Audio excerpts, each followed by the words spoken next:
बिस्मिल्लाहिर्रहमानिर्रहीम। अस्सलाम वालेकुम नाज़रीन। आज 16 अगस्त और जुमे की सुबह है और आज जनरल फैज़ हमीद के बारे में हम सिर्फ बातचीत करेंगे। आपको जैसे पहले कुछ हमने गुफ्तगू की थी कि जनरल फैज़ हमीद को गिरफ़्तार किया क्यों गया। उनको गिरफ़्तारी से पहले बताया जाता है कि एक बड़ा टास्क दिया गया था और वो टास्क किसी हद तक जो है कि वो पोलिटिकल टास्क था और उस टास्क के साथ जुड़े हुए कुछ स्टैब्लिशमेंट और PTI के कुछ मामलात जुड़े हुए थे। वो शायद टास्क पूरा नहीं हो सका। तो क्या वाकई ऐसी इतला दुरुस्त है या नहीं दुरुस्त के इस वजह से भी उनको पकड़ा गया। और फिर दूसरा हम ये देखेंगे कि फैज़ हमीद के साथ जिन लोगों को पकड़ा जा रहा है क्या ये सारे के सारे वो लोग हैं जो जब जनरल फैज़ हमीद DGC थे और उस वक्त जब इस्लामाबाद के अंदर टॉप सिटी का वो जो स्कैंडल सामने आया और फिर सुप्रीम कोर्ट तक मामला गया और फिर सुप्रीम कोर्ट का हुक्म आया और उस हुक्म की रोशनी में कहा जा रहा है कि हम ये काम कर रहे हैं, तो क्या ये वही लोग हैं या इससे हट कर भी कोई लोग हैं। अगर इससे हट कर लोग हैं तो क्या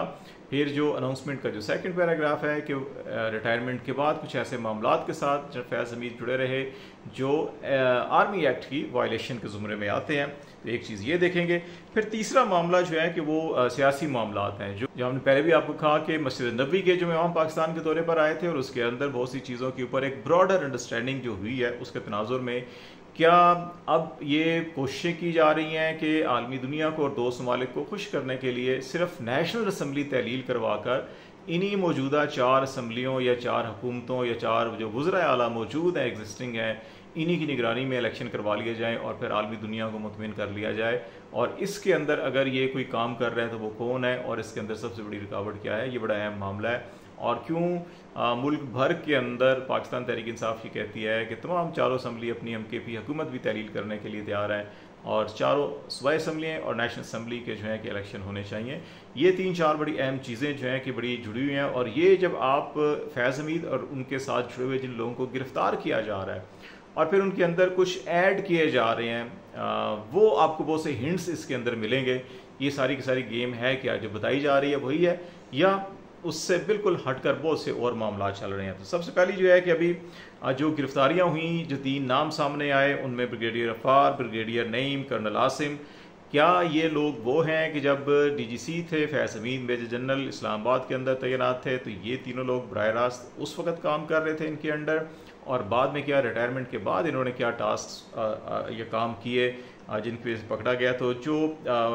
मतलूबा तौर के ऊपर हमें जो इन्फॉर्मेशन जो है कि हमने देखी है दस्तयाब इन्फॉर्मेशन उसके मुताबिक तो ये तीनों के तीनों वो लोग हैं जो टॉप सिटी स्कैंडल के अंदर मुलव्वस थे। एक साहब जो हैं कि ब्रिगेडियर गफ्फार जो हैं कि वो डिप्टी डायरेक्टर प्लान्स थे, वही जो DGC के अंडर होता है वो थे। और ब्रिगेडियर नईम जो है सेक्टर कमांडर इस्लामाबाद, अगेन ये DGC के अंडर होते हैं। और कर्नल आसिम जो है कि ये भी फैज़ हमीद की उस टीम के अंदर शामिल थे कि जो इंटरनल सिक्योरिटी और ये पॉलिटिक्स और ये सारी चीज़ें देखा करते थे। तो इसलिए इनको अब ये देखना होगा कि क्या ये रिटायरमेंट के बाद फौजी अफसर तो है कि वो रिटायरमेंट के बाद जो है कि सोशल गैदरिंग के अंदर मिलते रहते हैं आपस के अंदर, क्या अब इनका जो 9 मई के साथ मामला जोड़ा जा रहा है या inappropriate activities against military act की बात जो की जा रही है तो क्या ये वो उसके अंदर भी हैं या नहीं है। तो यहाँ पे बहुत से लोग जो हैं कि खुद हुकूमत के अंदर या इस्टेब्लिशमेंट के अंदर जो हैं बाज़ जो इंटेलिजेंस के लोग हैं वो भी ये कहते हैं कि जो फैज़ हमीद को कुछ अर्सा पहले अभी जब ये बात की जा रही थी कि इमरान खान के साथ मामला तय किए जाएँ ताकि दुनिया इस वक्त जो है कि पाकिस्तान की सिलेक्शन को नहीं तस्लीम कर रही और एक दुनिया का दबाव है, माशी दबाव है, सियासी दबाव है, आलमी दबाव है, तो उसमें कुछ ऐसी इमरान खान के ऊपर एक दबाव डालकर मुतअद्दिद केसेस का कि उनको कन्विंस किया जा सके ताकि वो एक 9 मई की माफ़ी मांग लें और बाकी सारे मामला पर आगे चलना शुरू कर दिए जाएँ। तो उस सिलसिले में इमरान खान 9 मई की माफ़ी नहीं मांग रहे थे, तो फिर कहा जाता है जी कि इसमें जनरल फैज़ हमीद जो हैं कि उनको भी शायद इस्तेमाल किया गया और उनको कहा गया जी कि आपके अच्छे मरासम रहे हैं जब DGI थे आप, और जब आपको कोर कमांडर पेशावर बना के भी भेजा गया था तो उस वक्त इमरान खान ने स्टैंड लिया था और कहा था कि नहीं इनको भी DGI रहने दें। और इसमें इतलात ये हैं कि जनरल फैज़ हमीद ने इब्तदाई तौर के ऊपर माज़रत की थी कि नहीं ये मेरा डोमेन नहीं है, ये ना मैं पॉलिटिकल रोल इस वक्त मैं कर सकता हूँ जो मेरी पोजीशन है, लेकिन ये कहा गया कि नहीं मुल्क को इस वक्त जिस किस्म के हालात से गुजर रहा है तो ये मुल्की कौमी मुफाद के अंदर अगर आप ये किरदार अदा करें तो ये एक कौमी खिदमत होगी। तो इसलिए ये जो कहा जा रहा है कि अब उनको 9 मई या इमरान खान के साथ रबतों और सारे सिलसिले के साथ जोड़ा जाएगा, तो ये विद इन जो है कि इन कंसर्न क्वार्टर ये कहा जा रहा है कि फैज़ हमीद शायद उस सिलसिले में इमरान खान से रब्तों में थे, लेकिन इमरान खान ने कहा कि नहीं, 9 मई की माफ़ी मैं कैसे मांग सकता हूँ। अगर जो हमने एक दफ़ा पहले भी बात की थी कि एक साहब मिले थे और इमरान खान ने कहा कि आप कुरान पे हाथ रख दें, मैं तो कसम कुरान की आयत पढ़ी उन्होंने और कहा कि मैं तो कह रहा हूँ कि मैंने नहीं किया, ना मैं मंसूर असाज हूँ, आप कुरान पे हाथ रख के कह दें तो मैं माफ़ी मांग लेता हूँ। लेकिन उन साहब ने बिल्कुल खामोशी इख्तियार की, कहा नहीं मैं ऐसा नहीं कर सकता। तो ये वो चीज़ें हैं जिसकी वजह से जो है कि अब जो इस गिरफ्तारी को और फिर 9 मई की तरफ ले जाया जा रहा है, उसमें शायद ये जो इस दौरान राब्ते हुए शायद उनको एक जवाब बनाया जाएगा या बनाया जा रहा है। और दूसरा जो है डैला जेल के अंदर से भी खबरें चलवाई जा रही हैं जी, वहाँ पे एक deputy superintendent jail Mohammad Akram साहब जो हैं कि उनको हिरासत में लिया गया और इसी के साथ साथ साबिक एक डिप्टी सुप्रिटेंडेंट जेल हैं जफ़र साहब और एक असिस्टेंट सुप्रिटेंडेंट जेल है नाज़िम साहब, इनको जो है कि हिरासत में लिया गया, तफ्तीश चल रही है। और इसके अलावा 3 वार्डर हैं, एक अर्दली है और एक जो है हेड वार्डर है, ये 6 लोग हैं, इनसे भी तफ्तीश की जा रही है। और इनके साथ मामला बेसिकली ये है कि इमरान खान को फैसिलिटेट कर रहे हैं या कोई मोबाइल वहाँ पे या कोई व्हाट्सएप की सहूलत या दीगर सहूलतें जो हुकूमत के ख्याल के अंदर जो है कि वो कैदी को नहीं होनी चाहिए थी, वो फराहम कर रहे थे या पैगाम रसानी का काम कर रहे थे, इनके ऊपर ये इल्ज़ाम है। तो अब ये देखना होगा कि फैज़ हमीद साहब ने अगर वो इतलात दुरुस्त हैं इन लोगों की, अगरचे वो बड़ी गहरी इंफॉर्मेशन रखते हैं और वो विद इन सर्कल ही काम करते हैं जिन्होंने ये इतला दी है, तो फिर तो आप अगर ये करने की कोशिश करेंगे तो फिर उसके नतीजे के अंदर आप इसको शायद 9 मई के साथ या इन सारे रवाबत को तो जोड़ लेंगे। लेकिन मामला जो है कि सिर्फ ये कोर्ट मार्शल जनरल तक नहीं रहेगा ना, तो बाद में अपील हाई कोर्ट में भी आती है। तो उसके अंदर अगर बहुत सारी चीज़ें खुल के सामने आ गई कि अच्छा क्यों, अगर रब्ता हुआ भी था तो क्यों हुआ था, किस मकसद के लिए हुआ था, तो फिर वो लोग जो आज बगले बजाते फिर रहे हैं तो वो किस मुंह से जो है कि वो कौम का अदालतों का सामना करेंगे, ये ज़रूर सोच रखिए। क्योंकि अभी भी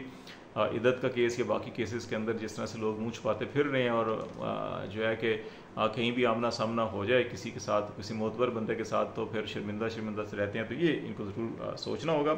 अभी जो असल मसाइल है कि ये सारे के सारे मामलात ये चल क्या रहे हैं, हो क्या रहा है, जा किधर रहे हैं, कि जैसे हमने पहले कहा कि कौमी असम्बली, सूबाई असम्बली, सारा कुछ है कि अभी रिसेंटली मस्जिद नबवी के इमाम पाकिस्तान में आए और एक सियासी इस्तेकाम हर मुल्क की ख्वाहिश है, हर दोस्त की ख्वाहिश है, चीन हो, कतर हो, UAE हो, तुर्की हो, सऊदी अरब, सब ये कहते हैं कि पाकिस्तान के अंदर सियासी इस्तेकाम आना चाहिए ताकि मुल्क आगे बढ़े। और सियासी इस्तेकाम कब आएगा? जब अवामी मैंडेट का एहतराम किया जाएगा और अवाम जिसको सपोर्ट करते हैं, जिसको वोट देते हैं, उसकी हुकूमत होनी चाहिए। तो इस तनाजुर के अंदर अभी अगेन जो वो छोटी छोटी अनाएँ और बड़ी बड़ी नाक जिन लोगों की है, तो वो ये समझते हैं कि अच्छा जी कि हम ये सारी हरकतें करेंगे तो इमरान खान शायद डर जाएंगे और कहेंगे जी हम आपको 9 मई के मुकदमात के अंदर फैज़ और इन लोगों के साथ जोड़कर आपको जी मिलिट्री कोर्ट से जो है उम्र कैद की सज़ा दे देंगे या मिलिट्री कोर्ट से आपको जो है कि ये कर देंगे या वो कर देंगे। तो वो तो कहते हैं कि मैं तो यहाँ पे हूँ, मुझे कोई जल्दी नहीं है, मुझे अब 10 साल 14 साल 15 साल रख लें, यहाँ कोई मसला नहीं है। 1 साल से उसने ये भी नहीं कहा कि अच्छा ठीक है जनाब ये मसला है या मुझे बीमार हो गया, मुझे लंदन भेज दें, इलाज के लिए भेज दें, या मेरे किसी के ये मसला पड़ गया तो उसने तो एक्सरसाइज मशीन ही मांगी है एक पूरे साल के अंदर जो है कि या किताबें मांगी हैं। तो ये मामला जो है कि जितना तूल पकड़ेगा उतने मसाइल पैदा होंगे। तो इसलिए जो आपने इंटरनेशनली कमिटमेंट की है, और आज से नहीं 1 साल से आप इंटरनेशनल तमाम दोस्त ममालिक को कमिटमेंट दे रहे हैं, जब भी चीन के वज़ीर ख़ारजा पाकिस्तान में आए या पाकिस्तान की हाई लेवल डेलीगेशन चीन में गया, इस तरह सऊदी अरब के साथ हाई लेवल डेलीगेशन के एक्सचेंज हुए, मोहम्मद बिन सलमान पाकिस्तान नहीं आए। क्यों? आप हर दफ़ा वादा करते हैं कि हम ये करेंगे, हम ठीक है जी ये झूठे मुकदमात हैं ख़त्म कर देंगे, उनको छोड़ देंगे, लेकिन आप नहीं, आप और 2-4 कदम आगे चले जाते हैं कि अच्छा कि हमारी नाक ऊंची हो जाए और वो हमारी शराइत के ऊपर तैयार हो जाए। तो असल मसला जो है कि फंसा हुआ है कि हमारी शराइत पे वो तैयार हो तब हम बाहर आने देंगे, तो वो इसके लिए तैयार नहीं हो रहा। तो वो हमारी शराइत करते करते जो है कि सारे मामला यहाँ तक आए हैं और अपने बंदे भी वो पकड़ना शुरू कर रहे हैं और ये डरा सिर्फ ये रहे हैं कि अच्छा मिलिट्री ट्रायल करेंगे हम आपका और आपको हम नहीं छोड़ेंगे। लेकिन वो जो है कि वो जेल में भी हैं तो रोज़ जो गुफ्तगू करते हैं उनके सो बिस्मिल्लाह, जब फैज़ हमीद पकड़े गए तो इनका इंटरनल मामला है। आप अगर 9 मई के साथ है तो बिल्कुल बहुत अच्छी बात है, फिर तो तहकीकाती कमीशन बन ही जाना चाहिए और इसके ऊपर, ताकि दूध का दूध और पानी का पानी आए। फिर उसके अलावा उन्होंने ये भी कहा कि आज के IB की रिपोर्ट्स उनको जब प्राइम मिनिस्टर से मिलती रहती थी कि मलक आहद जो इस वक्त स्पीकर है पंजाब असम्बली के, वो जनरल बाजवा से तवातर के साथ मिला करते थे, आर्मी चीफ से, और तमाम सियासी मीटिंग्स होती थी, उनको भी मलूज़ खातर रखा जाए। और फिर उन्होंने कहा कि जनरल बाजवा ने शहबाज शरीफ, नवाज शरीफ की मुतालबे के ऊपर, ख्वाहिश के ऊपर जो है फैज़ हमीद को DGISI के अहदे से ज़बरदस्ती हटा दिया था। इमरान खान ने पहले भी, आपको याद होगा कि जब फैज़ हमीद को ISPR ने अनाउंस किया था कि जी फैज़ हमीद कोर कमांडर पेशावर और नदीम अंजम जो है DGISI लगा दिए, तो उस वक्त फवाद चौधरी वज़ीर इत्तलात थे। उन्होंने भी और प्राइम मिनिस्टर ऑफिस से भी आया था कि प्राइम मिनिस्टर ने तो अप्रूवल ही नहीं दी, तो इनकी अप्रूवल के बगैर कैसे नाम हो सकता है। अभी इंटरव्यू होंगे, एक पैनल वजारत दिफा की तरफ से आएगा, उस पैनल के प्राइम मिनिस्टर इंटरव्यू करेंगे और फिर जो है कि अनाउंसमेंट की जाएगी। तो उसके ऊपर उस वक्त बड़ा इन्हीं PMLN ने, आपको याद होगा पीपल्स पार्टी ने बड़ा शोर शराबा किया था कि जनाब ये कौमी सलामती का मसला है, इसको मुतनाज़ बना दिया है, कौमी सलामती के इदारों को मुतनाज़ बनाया गया। हालांकि ये चीफ़ एग्जीक्यूटिव की पावर है, तो चीफ़ एग्जीक्यूटिव अगर एम्पावर हो रहा है तो उसमें क्या हर्ज है। लेकिन उस वक्त शोर मचाया गया था। और इमरान खान के एक और जुमले को जो आज भी बड़ा उछालने की कोशिश की जा रही है जी, कि उन्होंने कहा जी फैज़ हमीद हमारा असासा थे, हमारा असासा है। तो ये उन्होंने इस तनाज़ुर में बात की थी। सारी गुफ्तगू जो हुई कि जब अफगानिस्तान के साथ मुज़ाकरात चल रहे थे पाकिस्तान के और अमन के लिए, अब KP के अंदर बलूचिस्तान, अफगानिस्तान, इन एरियाज़ के अंदर दहशतगर्दों की मूवमेंट हो रही थी। तो उसमें जो अमेरिका के जो ख़ुसूसी नुमाइंदे थे ज़ुल्फ़े खलीलज़ाद, वो भी इन नेगोशिएशंस के अंदर बड़े एक्टिवली हिस्सा ले रहे थे। फिर इसके साथ साथ ट्राईलैटरल और क्वाड्रिलैटरल जो फोरम होता है, 3 रुकनी 4 रुकनी, उसमें पाकिस्तान, चीन, अमेरिका, अफगानिस्तान ये लोग शामिल थे और एक फोरम में रशिया भी शामिल था। तो वो भी कोशिशें कर रहे थे कि ये जो दहशतगर्दी का मामला है इसको ख़त्म किया जाए और एक कोई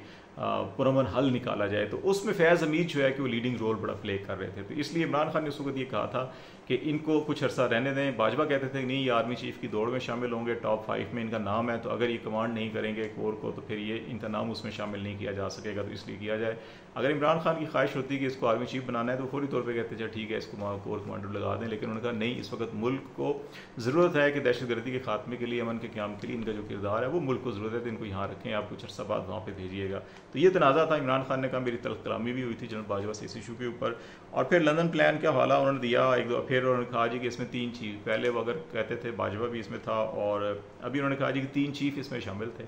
और उन्होंने कहा जी कि ये chief justice of Pakistan, chief justice Islamabad high court और चीफ इलेक्शन कमिश्नर, ये लंदन प्लान का हिस्सा थे जिन्होंने नवाज शरीफ के साथ कमिटमेंट की और इसमें बाजवा का भी रोल था।